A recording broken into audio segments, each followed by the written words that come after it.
कांग्रेस को 18 साल देने वाले ग्वालियर के महाराजा ज्योतिरादित्य सिंधिया अब बीजेपी के हो चुके हैं।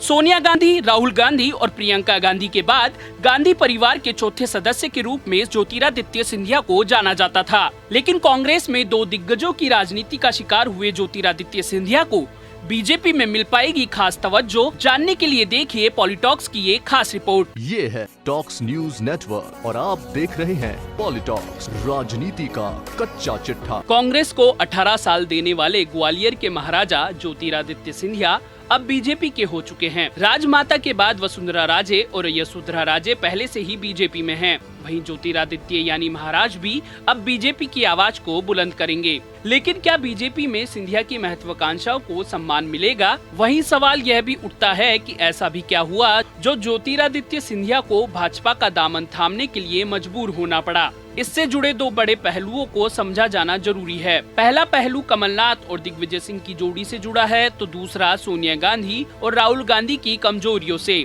ज्योतिरादित्य सिंधिया कांग्रेस के एकमात्र ऐसे नेता थे जिनकी गांधी परिवार में बिना रोक टोक एंट्री थी। एक अर्थ में वो सोनिया, राहुल और प्रियंका के बाद गांधी परिवार के चौथे सदस्य के रूप में जाने जाते थे। कांग्रेस में इतनी मजबूत स्थिति होने के बाद भी ज्योतिरादित्य घुटन महसूस कर रहे थे। उनकी घुटन का कारण मध्य प्रदेश की सियासत के दो बड़े और पुराने चेहरे दिग्विजय सिंह और कमलनाथ रहे। दोनों की जोड़ी ने ऐसे हालात पैदा कर दिए कि महाराज साहब को अपने ही मध्य प्रदेश और कांग्रेस में घुटन महसूस होने लग गई। अब सवाल ये उठता है कि क्या सिर्फ राज्यसभा में जाने को लेकर ज्योतिरादित्य इतने अधीर हो गए थे कि उन्होंने अपनी मातृ पार्टी को नमस्ते कह दिया, यहाँ तक कि वो अपने प्रिय सखा राहुल गांधी से भी मिलने नहीं गए। सिंधिया ने तो इतना तक कह दिया कि उन्होंने समय मांगा था, लेकिन गांधी परिवार से उन्हें मिलने का समय नहीं दिया गया। अगर ऐसा रहा है तो फिर वाकई सिंधिया का कांग्रेस में कोई खास महत्व नहीं बचा था। लेकिन क्या बीजेपी में सिंधिया की महत्वाकांक्षाओं को सम्मान मिलेगा?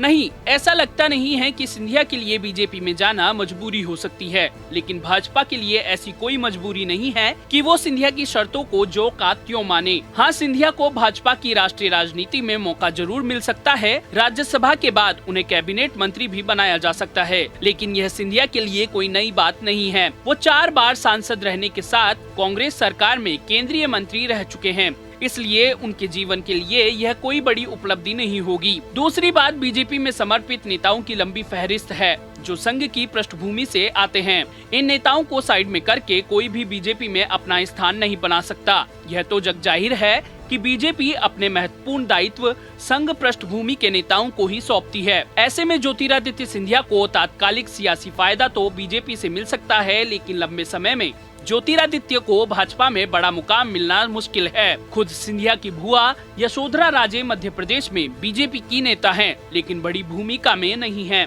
वहीं उनकी एक और भुआ वसुंधरा राजे 2 बार राजस्थान की मुख्यमंत्री रहने के बाद भी बीजेपी में जिन परिस्थितियों से गुजर रही है, ये बात किसी से छिपी नहीं है। वसुंधरा के कहने से न तो राजस्थान प्रदेश अध्यक्ष तय हुआ और न ही संगठन में कोई महत्वपूर्ण भूमिका निभाने का उन्हें मौका मिल पा रहा है। असल में कांग्रेस और बीजेपी की राजनीतिक पृष्ठभूमि में बड़ा भारी अंतर है। कांग्रेस का कमजोर दौर चल रहा है, इसलिए कोई भी नेतृत्व को आगे दिखा सकता है या पार्टी को नुकसान पहुंचाने की धमकी दे सकता है। वहीं बीजेपी का दौर सुदृढ़ चल रहा है। इस समय बीजेपी किसी भी दूसरी पार्टी के मुकाबले बहुत मजबूत स्थिति में है। यही कारण है कि वसुंधरा राजे को खामोशी के साथ केंद्रीय नेतृत्व के निर्णयों के अनुसार चलना पड़ रहा है।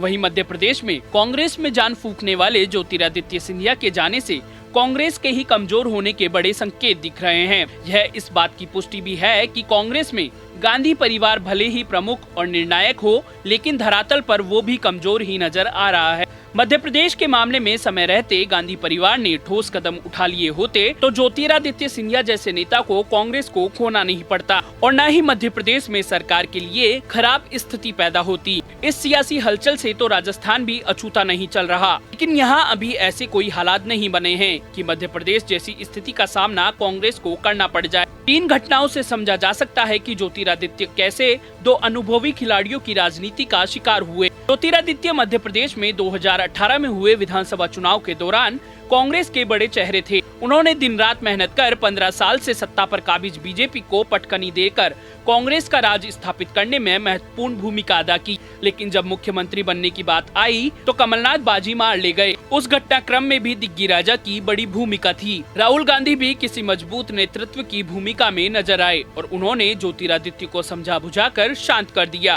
फिर आई कांग्रेस के मध्य प्रदेश इकाई का अध्यक्ष बनने की। यहाँ भी दिग्गी राजा ने ऐसी टांग लगाई कि महाराज परेशानी में पड़ गए। यहाँ एक बात और महत्वपूर्ण है कि ज्योतिरादित्य के गुना, जो कि उनकी खानदानी सीट मानी जाती रही है, उससे हारना उन्हें भारी पड़ गया।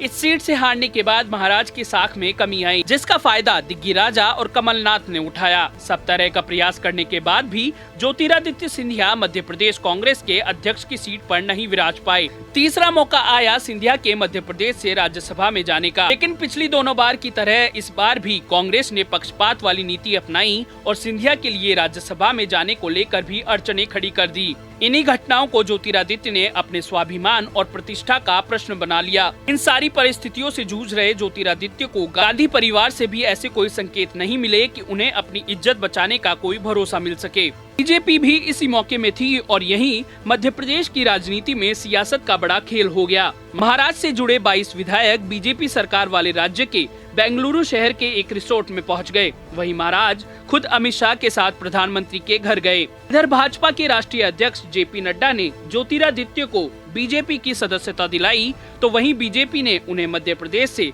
राज्यसभा उम्मीदवार घोषित कर दिया। वहीं मध्य प्रदेश में बिगड़े सियासी समीकरण के कारण कमलनाथ की सरकार खतरे में पड़ गई।